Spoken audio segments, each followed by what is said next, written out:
Welcome to Door2door Insider, where we take a deep dive into the mindset, the why, and the how of the industry's top entrepreneurs, leaders, recruiters, and salespeople. We are the Door2door Nation. Here is your host, Lee Barber. Let's go.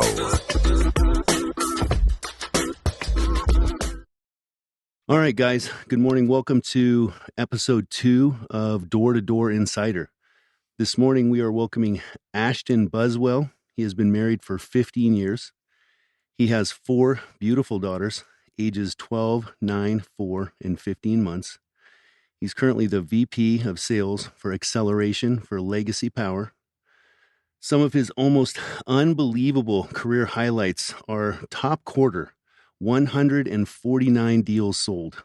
Top month, 64 deals sold. Top week, 46 deals sold. And the biggest one for me, this is astounding. Top day is 22 deals sold.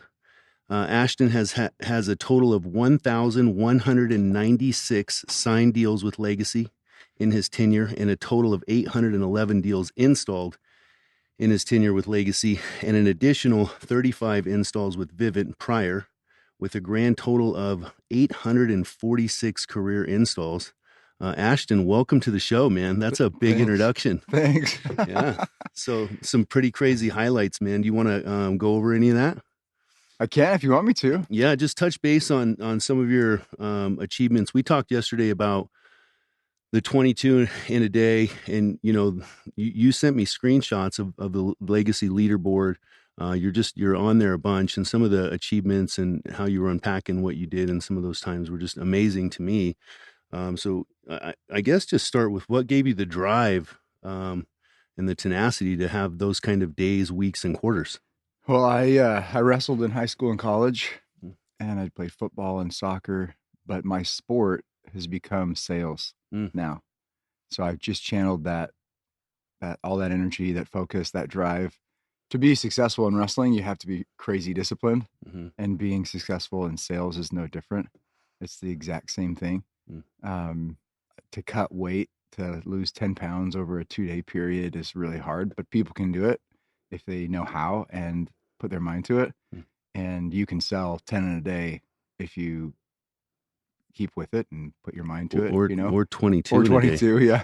People ask, I'll talk about that, because people ask, like, right at the start, they're like, what? That can't be real. That's not true. Well, we talked about it yesterday. So unpack it a little bit, because I mean, you explained it to me yesterday and it made a lot more sense. But yeah, unpack it for the listeners. 22 deals in a day. And these numbers are all spot on. This is straight off the Legacy leaderboard. So yeah, how did you do it? Yeah. So so I had the 22 in a day was when I had a good amount of lead gens, 4 lead gens. I did 16 in a day, all self gen, which some people are like, whoa, those are different numbers, right? That's a really big number. Yeah. Either one is pretty good.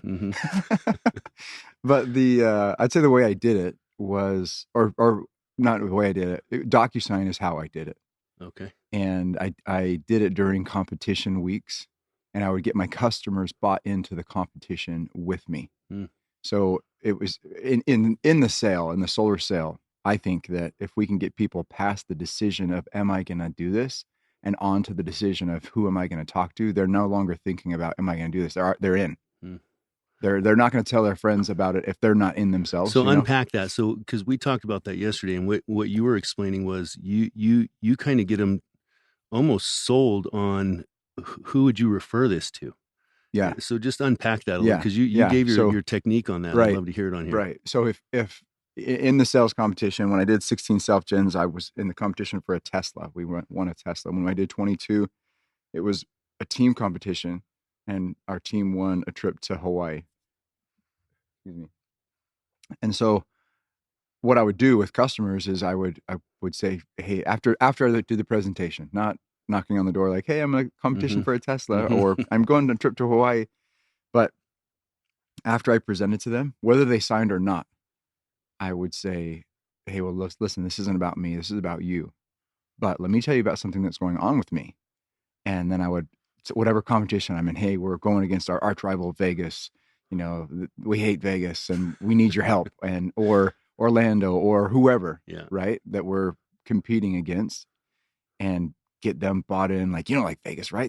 They're too hot up there and they smell bad, whatever. Yeah. Just get them bought into what I'm doing. And if they didn't sign, it would kind of feel to take the pressure off of them. I would say, hey, look, and so is there anybody that I wouldn't say, can you just sign today? Mm-hmm. But is there anybody that that I ought to have a conversation with? And sometimes people that hadn't signed yet, you don't get referrals or leads unless you ask for it. Mm-hmm. So sometimes people that hadn't signed yet would give me a list of like 4 or 5 people. Mm-hmm. And I'm like, dude, this guy's in. Yeah. Right? He's given me 4 or 5 of his friends, and I'm going to go call them and talk to them and or ask him to put me in a group chat or whatever, right? Just however to get the best connection. But then I would circle back and be like, and look, you don't have to do it. It seems like it's going to be a great thing for you and your family, but if it doesn't work out or and so if it worked out, it'd be awesome if it could work out by September 23rd at 11:59 p.m. and kind of crack a joke, but be real, be like, I mean, again, you don't have to do it by then, but if you did, if you think you're gonna, if you think you're going to, then that would be a really awesome time. Can I follow up with you later? So those people, again, if I'd already gone through the close with them, I'd already gone through the paperwork with them. They just hadn't signed it. And I would go as far as I possibly could with them. I would check credit if they would allow me. I would have them sign other documents that aren't the final documents, right? The net metering form, NEM form, or whatever. I would get as much done as possible and ask for referrals. And so all I was doing those weeks or those days was, I would have appointments that I had and they would be short and I would get right to it. And then I would also be on the phone with just all these people that I'd built up for weeks. For the Tesla competition, it was a 2-month competition. So for 2 months, I was getting people enrolled in the idea. You had to win. And I won. Yeah, of course. Yeah. I was getting people enrolled in the idea that this would be an awesome thing to help a guy out with. Yeah. And I'm a good guy to help. It's the do it for me close. That's do it for the Gipper. So what's what I love about this is the first time I've ever I've never not only not heard of it, but not thought of it, to ask for referrals from somebody who says, I got to think about it, because it does relieve the pressure from them. But at the same time, if I'm going to tell you who I think might like your product, it buys me in a sense. And so you just tee those people up, and for an astounding 22 deals in a day, whether those were in the home, on the phone, DocuSign, it was all hard work that teed up into that. Right, So that's just massive. So it wasn't a day's worth of work. I didn't start fresh. Yeah. With nothing on the table. I don't think that could be done. Deals. I don't think it can be done. I don't think it could be done. Yeah. Like it was just, but it's, I think you got really good at doing what you were doing, and to have that is just, it's monumental. Yeah. So one of the things I want to talk about was where you start. And you were born in Colorado, raised in Kansas, moved to Montana for a few years. So I just like to, and later on in some of my questions, you spoke about your dad when I asked your role model. So I'm just going to kind of bounce back and forth here a little bit about this one. What interests me about that was I asked you who your role model was, and you said your dad. And I underline this because you said he's the wealthiest person I know. His wealth isn't money, but relationships, friendships, and love from so many people around him. And, I really, I view wealth as adding value to other people. I think that monetary wealth is wealth. It's just, money is just not the biggest wealth. And so I love that. So I wanted to start with a little bit about where you came from and your dad, and what impact he had on you as a young man, and how that played into your door career. Yeah, cool. I wrote down in there that I was from all these different places because there's been a few like things in my life that were really, that have helped shape me. One of them is that I moved around a lot. It wasn't from a military family or anything like that. My dad just had different jobs, from Colorado, Kansas, when you're in kindergarten to first grade. What did your dad do? Commercial real estate. Okay. Yeah. So when you're in kindergarten, it's not that big of a deal, right? When you're in 8th grade, that's a big deal to move. Yeah. When you're in 9th grade, 10th grade, it's harder also, and harder. A bigger deal, right? Yeah. But by moving, it helped me develop the reaching out to the one, sort of like a part of my character of like, I know what it feels like to be the only, like the kid sitting by himself at a lunch. Like, that's not a very fun feeling. but I had brothers. I had a brother that was a grade older than me, a brother that was 2 grades younger than me. And whenever we moved, we would be in the same school as one of them. So I was always trying to find my brother, you know? But that shaped me a lot. Like moving around shaped me a lot. Being from a family of 8 kids also shaped me a lot. We didn't have a lot growing up, but each other. We didn't have any money, but we beat up on each other. And my parents, instead of taking vacations, they would pay for us to do whatever we wanted, sports, instruments, whatever. And that's where they decided to spend their money.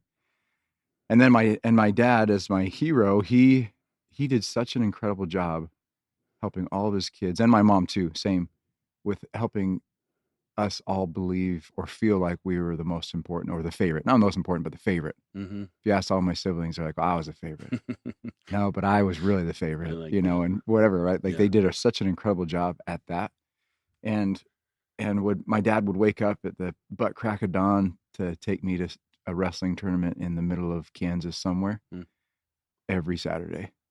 And he would, on the way home, and me and my brother, just older than me, were the ones that were the wrestlers, and we would go on these things. And on the way home, he'd ask us, "Do you want to talk about wrestling or do you want to talk about girls?" And it was his way to open up. I might get choked up. It was his way to open up and like say, like, "Hey, whatever's important to you is important to me." Yeah. And we can talk about it. Whatever you want. And sometimes we'd talk about wrestling, and sometimes we'd talk about girls, and sometimes we'd talk about other things.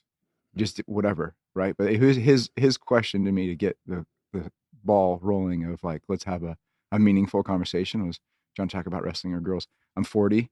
He still asks me that question. And I have 4 daughters, so and a wife. So it's easy question to still be able to ask, Yeah, of course.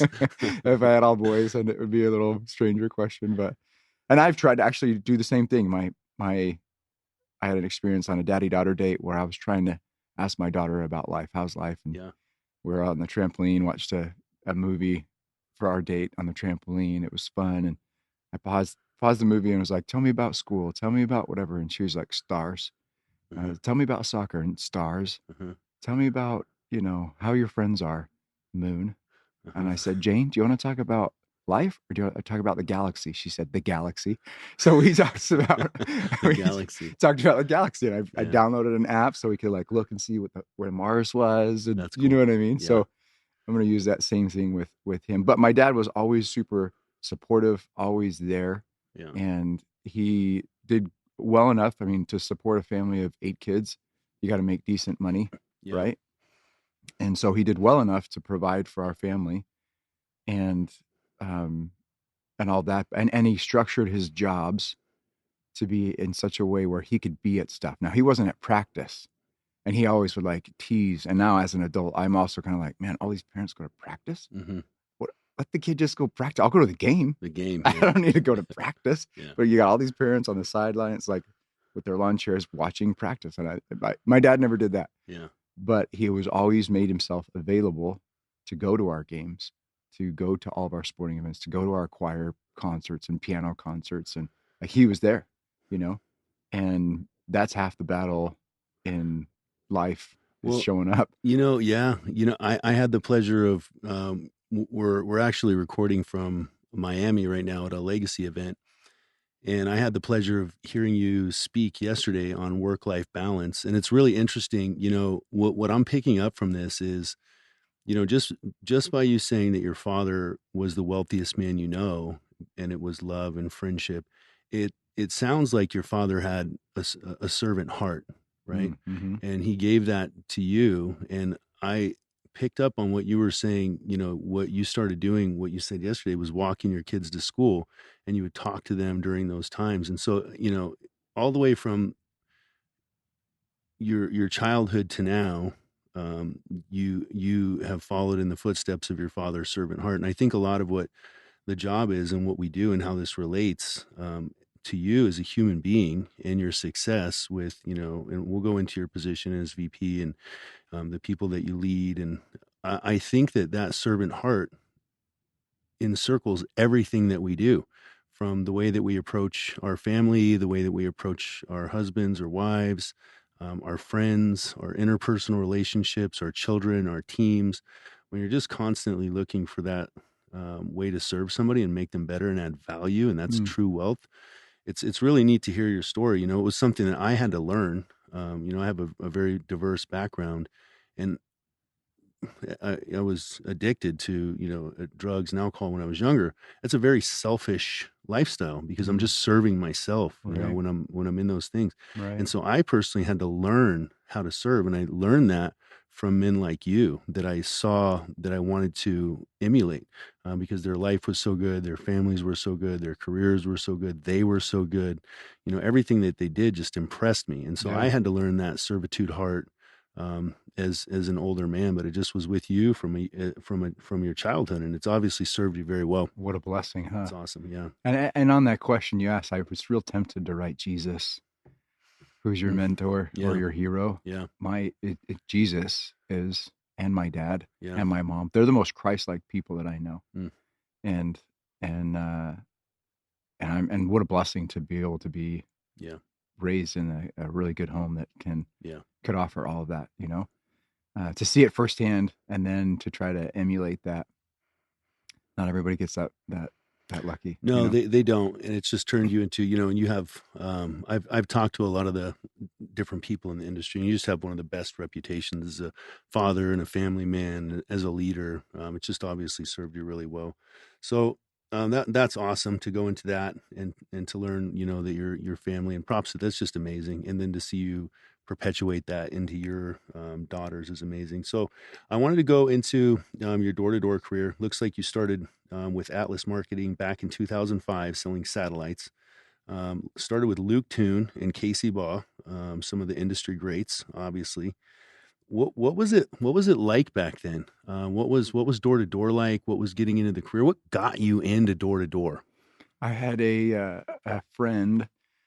Like I said, I wrestled in high school and college. I wrestled my junior year. I cut 10 pounds in 2 days to wrestle the top guy at a weight below me. I was wrestling 160, went down to 152 and wrestled Brandon Ripplinger. He poked me in the eye, the Oh, turd. Ripplinger, If he's man, listening to this, come on, man. Ripplinger. And beat me. So I lost once my junior year, and But there was an it eye was poke. to him. Yeah, Yeah. there was an eye poke. but it was great. I wanted a good match, and it was a great match. So it was a lot of fun. But anyway, he after I came home from a Mormon mission, his dad was the coach for all of the state of Utah for freestyle, Mm. and so I became good friends with his family because of the dad, and Brandon's a great guy, and his younger brother Matt was my age, and we wrestled at Rick's College together. And anyway, I came home from my mission, and his dad, I went and had lunch with his dad, and he's like, you should do what Brandon does. You would be good. I was like, what is it? And he's like, he's knocking doors selling satellites. And I was like, I just knocked a lot of doors as a missionary. Like, Yeah. I don't need to knock doors. He's like, no, dude, but you can work. If you work hard, you can make a lot of money. Mhm. So Brandon, he told Brandon to call me, and Brandon called me after he got home, and I was working at like a sheet metal plant, and made, I don't know what I made, but good money for Yeah. someone that's just A stays young home. man. Right. Yeah. And Brandon said, hey man, we go out and knock doors, but it's a lot of fun. And if you work hard, you can make maybe like $20,000. And at the time I was like, wait, so if I can make $20,000, I could just focus on grades and girls Mhm. and not have to have a job during Win. college. Yeah, total Yeah. win. So I was like, all right, well, I don't know that I'm good at sales, but I'll give it a go. I know I can work hard. Mhm. And so anyway, that first summer I went out and made 40,000, like doubled what I thought I Yeah. would. And I was actually top first year rep all through the summer. And then Casey Baugh and Luke Toon passed me in August. Those They turds, did. yeah. So I ended up being number 3, and they were 1 and 2. But back then it was like we legit ran door to door, Mhm.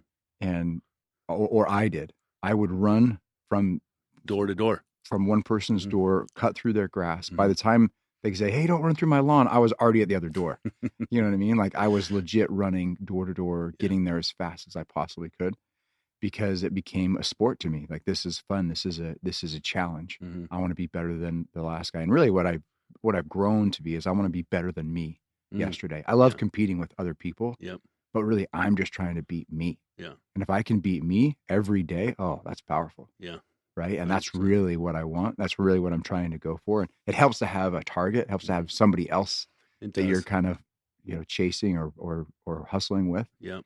But But yeah, man, we ran door to door. And funny, Luke will say, he's like, yeah, dude, you're doing so good. And I was like, what is he doing? And people are like, he runs. He runs. He was like, what? So were you in the same office with Casey and Luke? You No, weren't. They were in different offices. Yeah. And you guys were just competing on leaderboards. Yeah. Yeah. That's awesome, man. Luke started later. He got a late start, but he ended up still whooping us. He's the man. I love it. So you started you went back and forth to a few different things, and you started back with Legacy in 2014. How did you get? So what position did you start with, and then what? And I'd like to. And so your current title is you're the VP of Sales Acceleration. VP Sales Acceleration. Yeah. So what did you start as? Rep, I'm assuming. You started as a rep. Yeah. Well, so I sold satellites for 3 years. Was a rep, and then but halfway through the year, I was outselling my manager. Mm. He ended up with 150. I ended up with 250. So everybody started asking me like, "What are you doing?" Mm-hmm. Right. And then the next year I was a manager, and the next year I was a regional manager, and then that company split, and I became a manager again in alarms, mm-hmm. and did alarms for 3 years, and was a manager for 3 years with co-managed with Luke Toon. Mm. And then I got out of the business and went to San Diego to start some businesses with my brother, and did a couple things for a few years. Mm-hmm. When I got back in solar, I was just a rep again. And I was like, who got you back in? Was it Doug? Luke yeah. did. He said, come back. Well, he called me and he's like, hey man, I'm thinking about leaving alarms, and I trust you more than anybody else I know. So I want to have you come up here and see if this solar thing is really a good thing. And I knew he was going to try to recruit me, of course, but I thought, dude, it's worth a look. Yeah. And he was making a ton of money doing alarms. So it was worth a conversation. Fell in love with solar like instantly. Mm. So I sold with him with Vivint Solar for the first 8 months. Mm-hmm. And then got into like when Legacy started, I was there day one. And so I because when we started at Legacy, I was a rep, but I was a manager because there was not that many people, you know, and I was the only one in San Diego. So I was the rep and the manager. A couple things just real quick, not to that I've caught on to here is one of the early recruiting things that your buddy said to you is just come do this. It's fun. Mm-hmm. And what you do is you take your work ethic and, listen, we've been during the event here, we've been in a room full of exceptional men, and you're what David Goggins would call an exceptional man amongst exceptional men. You just have a profound work ethic, I think, and to hear some of these stories. But I think, and then Luke calls and he says, hey, come check this out. There's a lot of like your approach to it. Like, I'm not scared to go in and work hard. And I think, a lot of people's fear will hold them back from door to door. Yeah. Some of it's because they think they have a misconception of what we do. They have their perception of everything that happens in door to door is incorrect. And a lot of it is just fear. Yeah. They just don't believe that they can do it. And I've come to believe that anybody with a really strong work ethic and a good management team. I mean, you have to have good leaders and good teachers in our space to make you successful, good system, good processes. But if you just have good work ethic, you can come in and be successful at this career. And it might not happen the first week, the first 2 weeks, or the first month. But if you just keep grinding and you let that fear out and you work hard, amazing things happen. And I love when you said that, because Luke Toon calls and it's worth a look. Yeah. Right. I know I can work hard. Right. I know I can do this. And you just go in and look what it's done. So, I tell people that the only time that this stops working is when you stop working. Mm. If you stop, it stops. And that's it's like a very basic concept. Mm-hmm. But if you don't go out and hustle, you're not going to get any leads. It's a simple thing. Mm-hmm. But people, and we've got I live in San Diego, in our local office there. I've got a girl that's been working for a fair amount of time and has seen success, but she's not crushing it like she sees other people crushing it. Mm-hmm. And she's like, I don't know if this is for me. What do you think? And I said, do you have enough to provide for yourself and your family? Yes. Is this something that you enjoy? Yes. Well, listen, you'll only get better. You're only going to, if you're in a place where you can continue to do this, keep going. It doesn't get worse. It gets better. It gets better. The more doors you hit, the more conversations you have, the more opportunities you have to smile at someone and have them smile back at you. it only gets better. Mm-hmm. But when it doesn't work is when we stop. And reps will do that. They'll stop working and they'll be like, this didn't work. Door to door was stupid. Well, They're like, it's wait a minute, no, it yeah, wasn't no, door to it's door. not door to door. It's Numbers you. always play out, man. 100%. You just got to keep going. Yeah. You know, I have a girl going through something really similar, and it's, I was texting her last night, and she's like, I just feel bad that I'm not, because she works, and she's going through this period. Sometimes I say when the smarter reps get, the dumber they are, is because they start over analyzing Right. solar, and where they found really easy success explaining solar simply to a customer and getting that appointment set and just moving forward. They go through this kind of bell curve where life kind of starts to suck, and they're over analyzing their own processes, and then the financial insecurity sets in, and the competition sets in, and the comparing myself sideways sets in, and they go through this funk. And I was texting her, I said, listen, all you have to do is not quit. Right now you are metal being forged in a fire to become a weapon, and you can't short circuit the process or stop during the process, because the only thing that happens there is you quit, and then you always regret quitting. You have to stay in the game. Yep. It does get better. There's little processes that we all have to learn to go from setters to closers to managers to leaders. There's all of these little steps along the way, but it 100% comes down to just not quitting. Right. And for me, a lot of that was I just didn't have a lot of options. It's like, where else am I going to go that's going to pay me this much money? And I'm looking to my left and my right, and guys are making hundreds of thousands of dollars. So I always just continued, but I see reps going through that same thing. And you're right. It's just don't quit. Yeah. It comes down to that. Yeah. If you work hard, and I'm grateful that I had wrestling and individual sports to kind of help me have that accountability. Like, all right, they say all that I need to do is keep working and it'll work out. All right, I'm going to trust in that, So there's an element of trust when I was going, particularly with solar, I was like, people are succeeding at this. If other people can succeed at this, so can I. It's not just a couple people in the whole world that can succeed at this. Mm-hmm. I can succeed if other people are doing it. So it's nice to know that there's been trailblazers. So right now it's not brand new. It's not, solar really started going door to door in 2013 or something like that, 2012, maybe even. We're 10 years in, and there's a lot of success from a lot of people. And so anybody that's new, or even in a year or two, there's like, I don't know if this is really real. No, there's people making millions of dollars. Yeah, there's some good livings. Right. So how many people are you overseeing? So you're out in San Diego. I guess where I'm leading to this is from your vantage point as VP of one of the VPs of Legacy, with people, and what attributes do you bring to the table? I'd like to talk a little bit about recruiting, like who you are, what kind of people you attract, and how you help them become successful in your org. Yeah. So my role is different than the normal role, I think, in the industry. You're normally started as a rep, and then you become a manager or assistant manager, then a manager, then a regional manager, then a VP of your crew. Mm-hmm. And I partly because I sold so well, the company was like, you know what? Let's pluck you out of the normal org chart and have you help everybody. Doug was like, we need more Ashton everywhere. So I don't have a team underneath me. You're just Legacy. You satellite the whole company. Yeah. So I work with every division that we have, every channel that we have.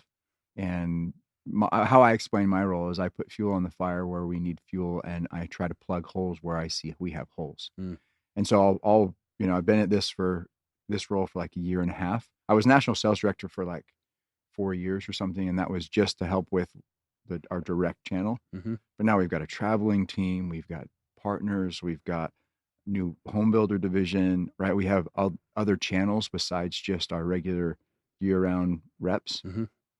And so my role is like, let's go help all of them.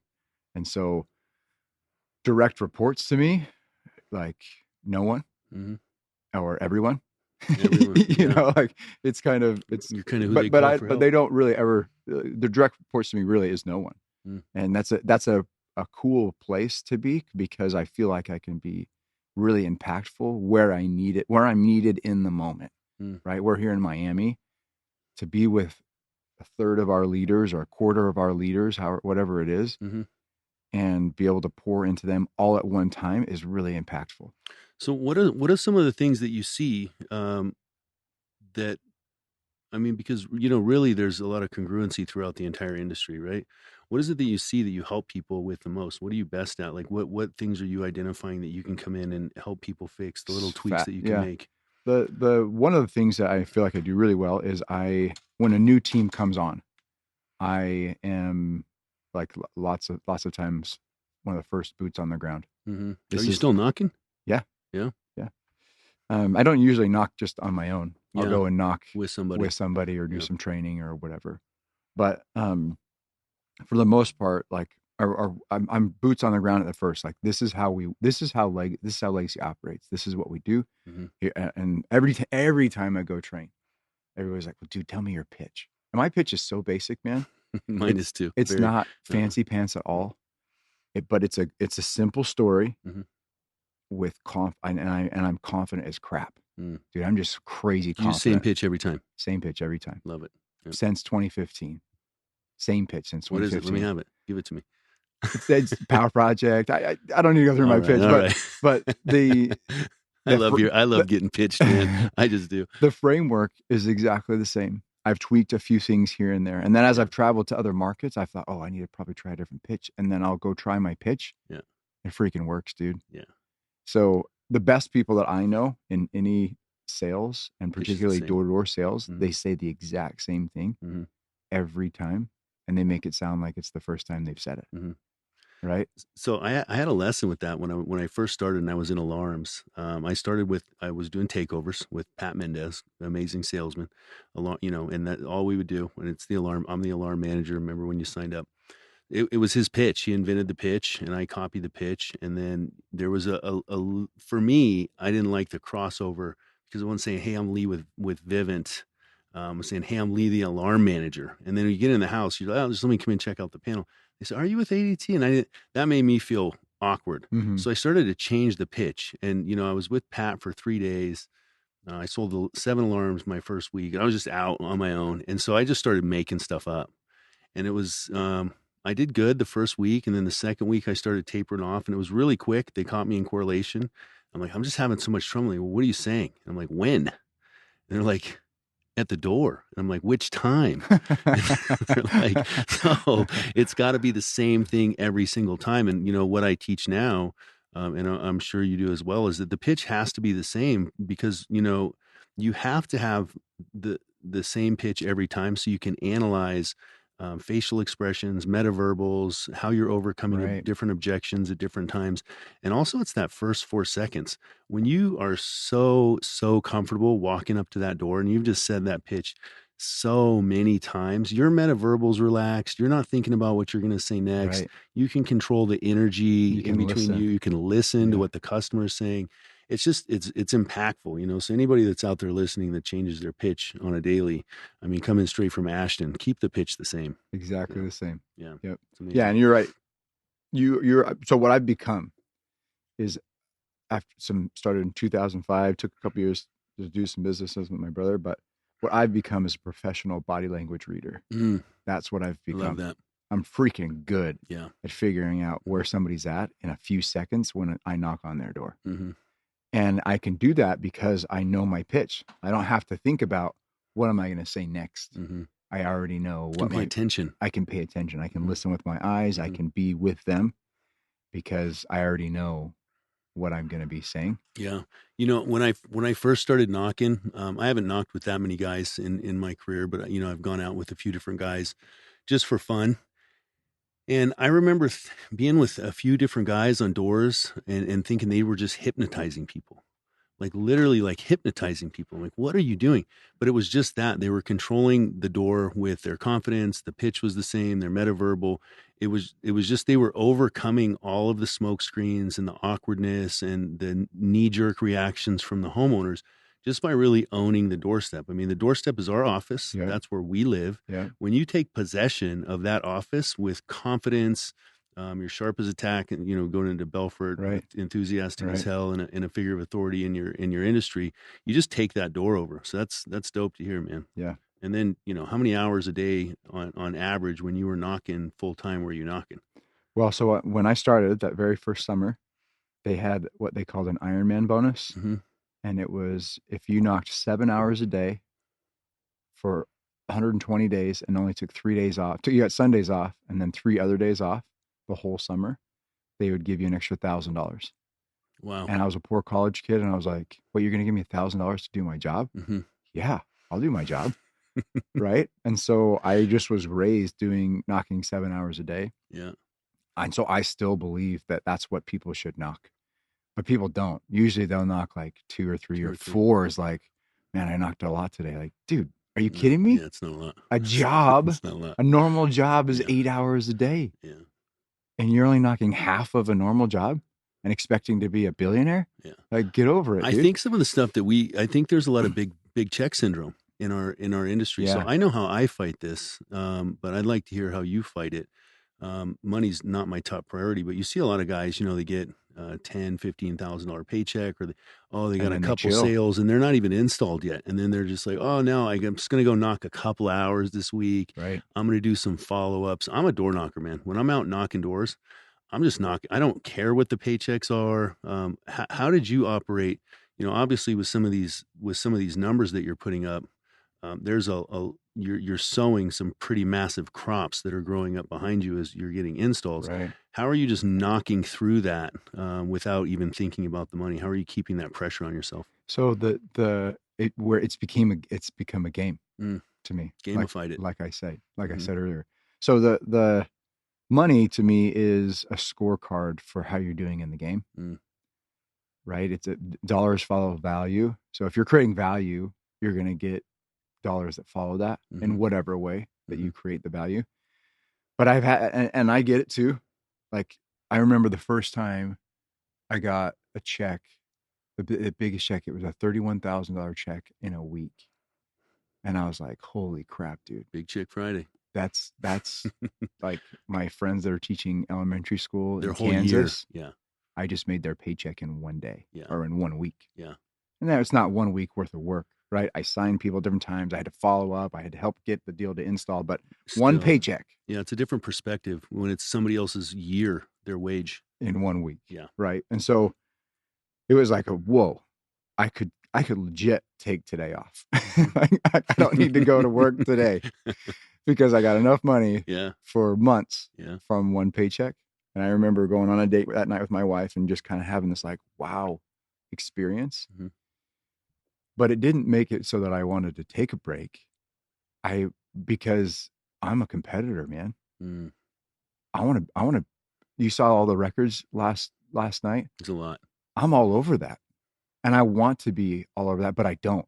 Right now, my role is like, hey, I want all of you guys to be breaking all these records that I set. But the competitor in me is like, but I don't.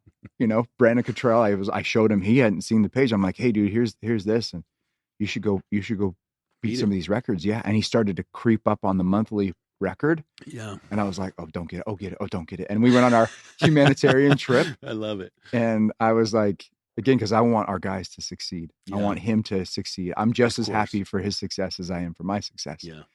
But he got up to 60 and, the best month was 64. I'm like, okay, you can have second, bro. That's good. But he's going to pass that. He'll totally pass that. And we'll have other people that will pass that. I know that they will. But it's become money can do so much. And then it's a hygiene factor. And it's not like when you have sufficient for your needs and some, then it's no longer the drive. I still need to make money. I still need to pay for my house. I still need to, right? I've got lots of other things that I still need to pay for.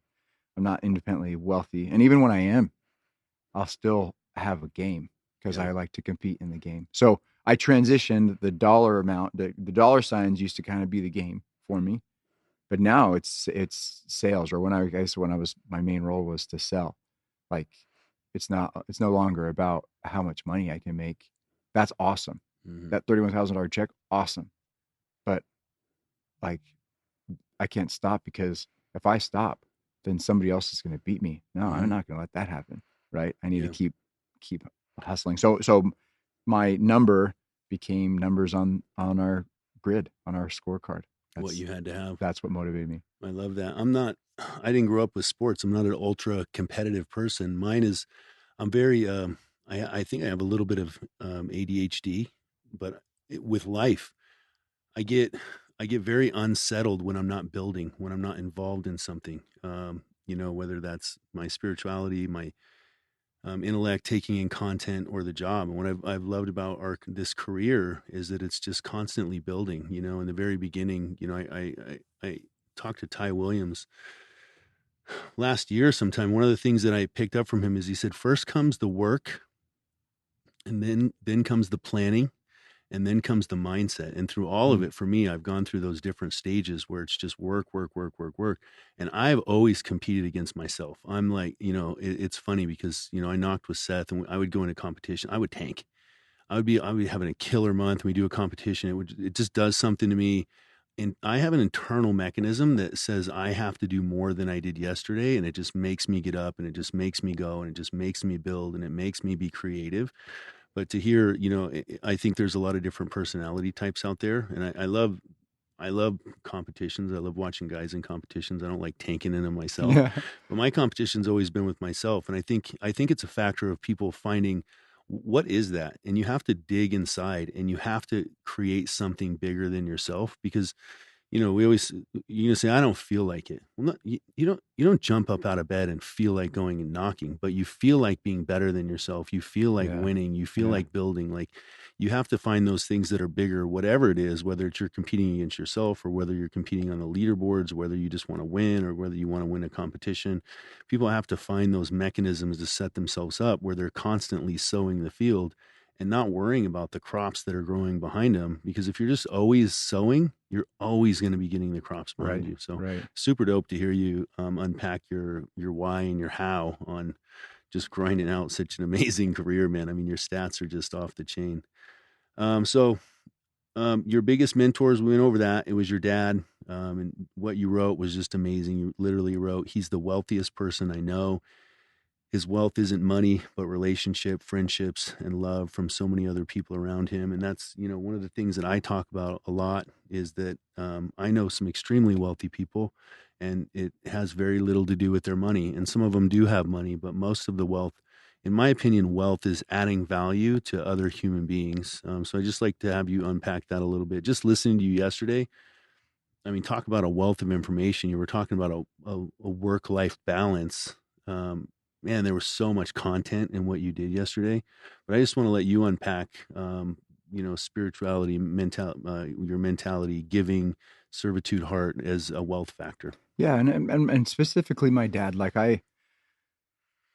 when you grow up and you don't have a whole lot, you look at other people and you're like, man, they're like people that have money. Like, dude, I really wish we had that. Yeah, of course. Right. Everybody does. Hmm. And maybe I guess I shouldn't say everybody, but I Most would people, assume basically everybody yeah, does, right? If yeah, if they're really poor and they don't have anything and they see somebody with a really beautiful house, of like I course, would love to live there instead of the house that I live in, yeah. right?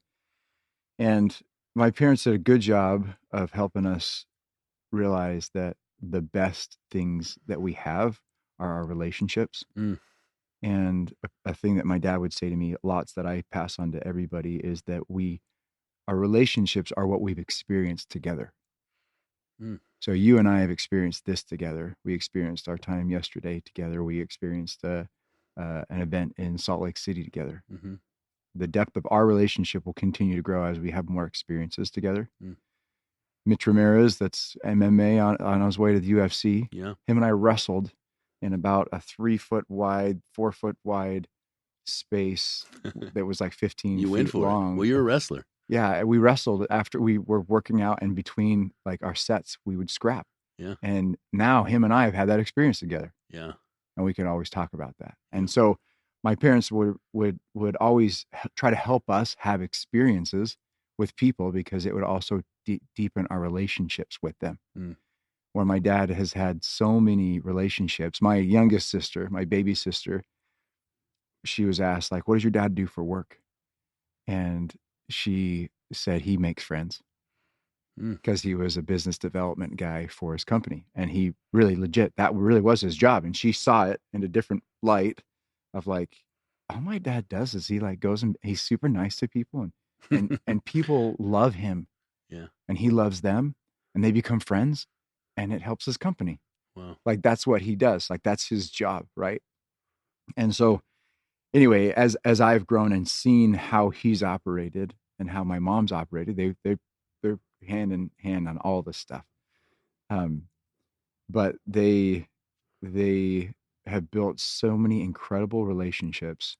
I don't know a single soul on the earth that doesn't like either of them. There probably is somebody somewhere, but I don't know. I don't know who they are. And the people that know them, it's not just like, oh, that they're a nice person. Like, wow, I want to be like them someday. Well, it's such a nugget. I don't know if I've ever really thought of it that way, that each encounter with somebody in your life is really developing those experiences, and those experiences, obviously become your relationship, Deep your in your friendship. relationship. They do. Yeah. And when you're approaching a relationship in that manner, with that as your forethought, like, I'm going to approach this relationship with this person, and each encounter that we have is significant. It just deepens and strengthens the relationship. And when you look at things like that, you what I've done in my life is, I always try and look, how can I add value to somebody, or, what can we do together? But that's a really unique perspective of actually entering into any type of relationship and just saying, like, this is the beginning of our experiences together. And how can I make these experiences good? How can I make these encounters good? And that was really powerful, man. I love that. Yeah. And I think to go along with your adding value thing, I think when we are in experiences together, then value is added. Yeah. One of the things, excuse me, that I like to do when I go and travel is I like to go work out with guys. Mm-hmm. And it's not, I don't want to talk about work. If they bring up work, we'll talk about it. Mm-hmm. But I just want to go and exercise. Just want to hit the gym. Let's just go work out together. Yep. And when I'm traveling, I go from like usually 6 in the morning, we're waking up or whatever, till like 10 o'clock at night, and really don't give myself an opportunity to follow up on my own personal sales or like any of that stuff, because I'm in the game with my people at that time. And what ends up happening is we end up having really good, meaningful conversations where I can add value, but it's not like so scripted. Yeah. Right. It's not like I'm the boss and I'm coming into town and I'm going to tell you what you need to do. I'm going to watch you and tell you like that you're wrong in these areas. Like, hey man, let's just go bond. Let's go hang out. Let's do some bonding activities. I've taken guys like rock climbing. Let's go have some experiences together. And then our relationship will only be deeper because we've had those experiences, and it's inevitable that value is going to be exchanged because we'll end up talking about more than surface level stuff, right? You can talk about surface level stuff for a while. Hey man, who's your favorite baseball team? Yeah. Oh, and your player. Oh, he's so great because blah, blah, blah, blah. Eventually that stuff runs out. And it's like, well, tell me about your family and tell me about, things that are going on in your life and where else I can help. And I it's a full person paradigm. If things aren't right at home, or things aren't right with mom and dad, or things aren't right somewhere, it's going to affect everywhere. Or if things are right at home, things are right with your physical body, it's also going to affect everywhere. Right. So if I can help in any part of the full person paradigm and add value in any spot, it's only going to be an increase for that person's whole life, Yeah, that's true. So anyway, that's strong. I mean, I think that the one of the things I love about our industry is the people, all of us, the good people. And we are 99% of, and when I say the good people, it's the ones with the servant. True leadership is a servitude heart. It's how can you improve other people? And the best thing, the whole door-to-door industry to me, is you have these old visions of corporate America where there's boots on heads and guys just trying to stomp guys down and keep them from coming up. Our industry is just hands on hands. It's, come step up to the next level, because that's how we all succeed. We all succeed by making other people better.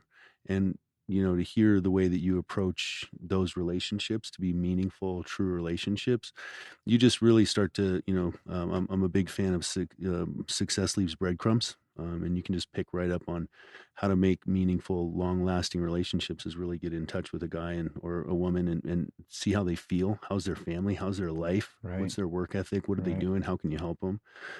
So just two more questions and we'll be done. One of them is if you had advice, I've been in the industry for 5 years, and you've been in the industry quite a lot longer than that, just in solar. So you've been through a few more emotional ups and downs and battles that I haven't learned or gotten into yet. But one of the things I like to ask our guests is, what advice do you give for that rep in their first to fifth year, where they're struggling or they're trying to find themselves or they're trying to find their whys or their reasons? We see a lot of reps going through these things. What strength advice do you give somebody in that first year or first 5 years? So the things, there's three really simple things I think that you need to be successful in this job, or really any job or anything in your life. And there's an overarching principle that kind of covers all three of these things, and it's consistent effort over time. So the three things: you have to have consistent effort over time of having a positive attitude, working the hours, and being committed. The people that I say, I'm going to be here a year from now, act differently than the people that are like, I'm going to try this out. Man, you're right on that. Right. Yeah. I just bought my dream house. I plan on being there for 20 plus years. If I move into a neighborhood and I'm renting and I throw a party that gets my neighbors mad, it's like, whatever, dude, I'll be out of here in a couple months anyway. You know what I mean? That's true. But when I move into this neighborhood, I'm like, hey, let's be nice. You be nice. I'll be nice. Let's all be nice. Mm-hmm. Right? Like, it's a different commitment level. Yeah. I'm planning on being here forever. You're in. I want this all to be a good experience. And too often people give themselves, they're not committed to the year or to 2 years or to 5 years. Right. I'm committed to be in solar till it dies, because it's me too. It's the best. Right. But I could say, okay, I'm here for 5 years. I've made a commitment to be here for 5 years. And now when crap hits the fan, because it's going to hit the fan, dude, lots of times in a year, lots of times in a couple months, things happen, and you can take those things as, oh my gosh, my life is horrible. This sucks. I thought this was supposed to be roses. Or you can take it like, all right, game on. There's going to be some other people that are going to drop off because of this.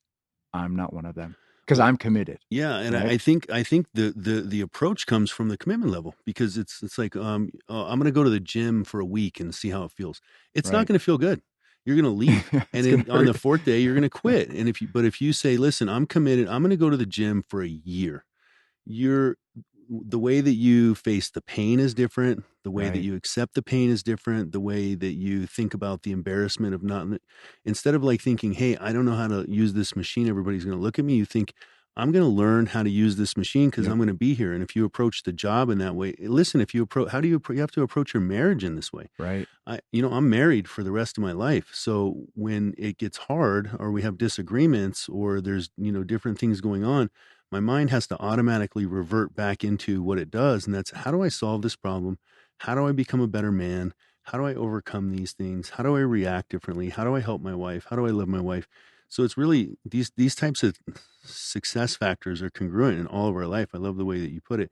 It really is. It's that commitment factor. If you say, I'm going to come in and try door to door for 3 months, it's going to hand you your ass and send you home to your mom. Right. But if you say, I'm going to go in on a year on this, because I see other people, and I can almost guarantee that if you do door to door for a year and you find even a mediocre level of success, you'll commit to another 2. And if you do 2, you'll commit to 5. And if you can commit to 5, you're in. But it's that level of commitment on the approach. And it's consistent effort over time in all 3 of those areas. If I consistently had a Twinkie for breakfast, lunch, and dinner, I'm going to get results. Yeah, 100%. Right? Not the ones you want. Not the ones that you want, but you're going to get results. You Absolutely. could do the consistent effort over time, in my positive attitude towards my wife. When crap hits the fan, how am I going to react? How am I going to be positive around that? And I'm in the game, work the hours. You can't really say that necessarily with your wife. It's a 24-hour thing. It's all and then commitment, right? Absolutely. For that. the same thing with your physical life, the same thing with your spiritual life. So I have a goal this year to read every word of the Old Testament. Mm. I'm 40 years old. I've read a lot of the Old Testament. I've never read every word from start to finish. So this was our last question. I always like to. I'm a big fan of getting book suggestions, and I asked you what your book suggestion was for the audience, and you said the scripture. So listening to you yesterday, you're a man of faith. You're active in your church, and hearing you with your commitment for that. So I'll just let you unpack why the scripture is your book suggestion and what it means to you. And I'd love to hear more about your commitment on reading every word. Yeah. It's intense. Yeah. It's a It lot. is intense, man. I'm way behind. I'm just barely into Leviticus. I'm supposed to be halfway into Numbers or something like that. But so the scriptures, and I'm a Christian guy, Mm-hmm.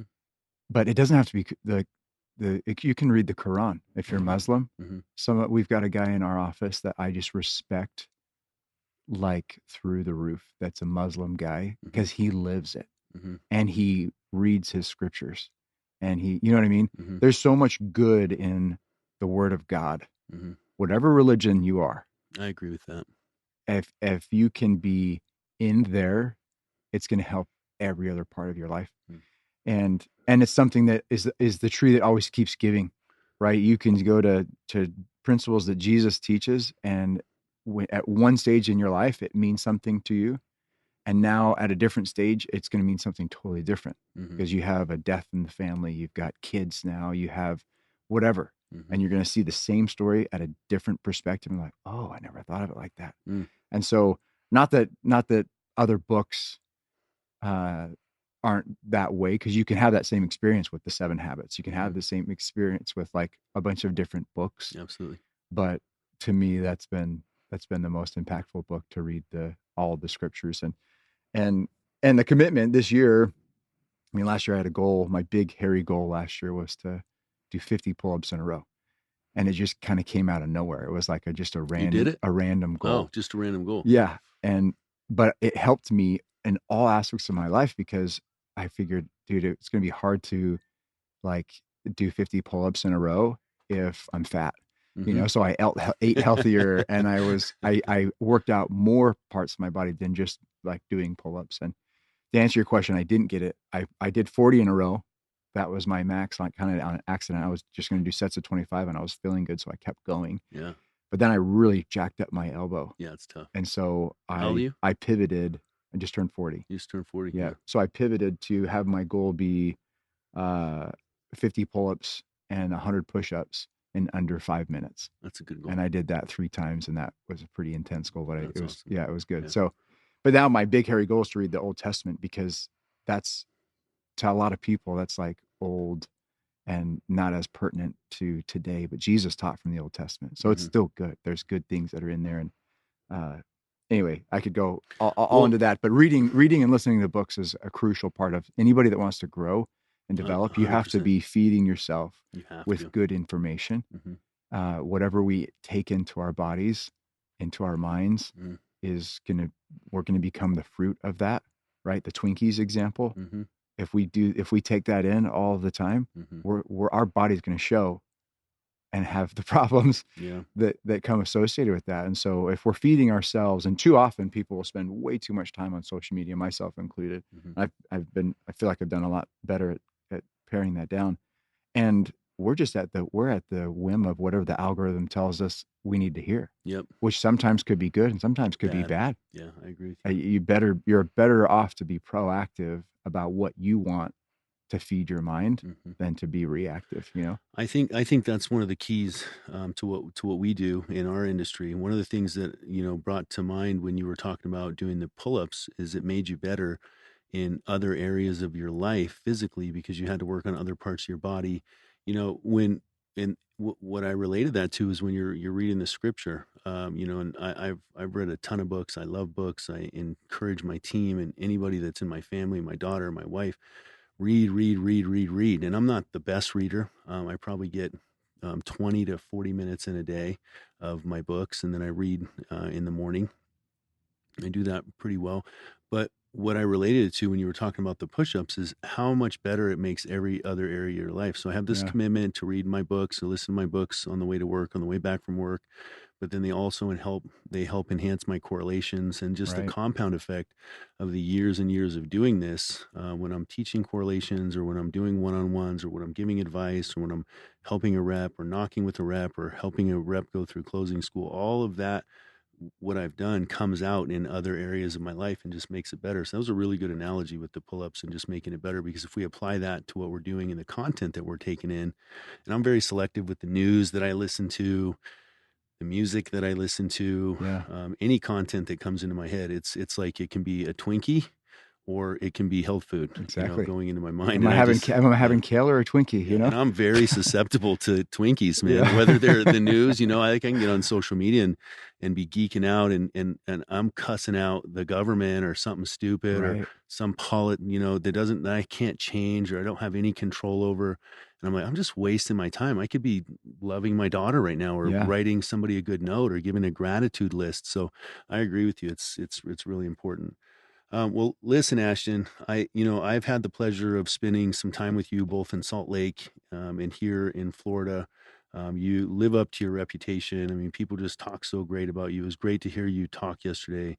And I really appreciate you coming on to the podcast and unpacking some of your amazing accomplishments and how you did it, and adding some value You to got it, the man. industry. So I appreciate it, man. Thank Yeah. you. Thanks for Awesome. having me. All right.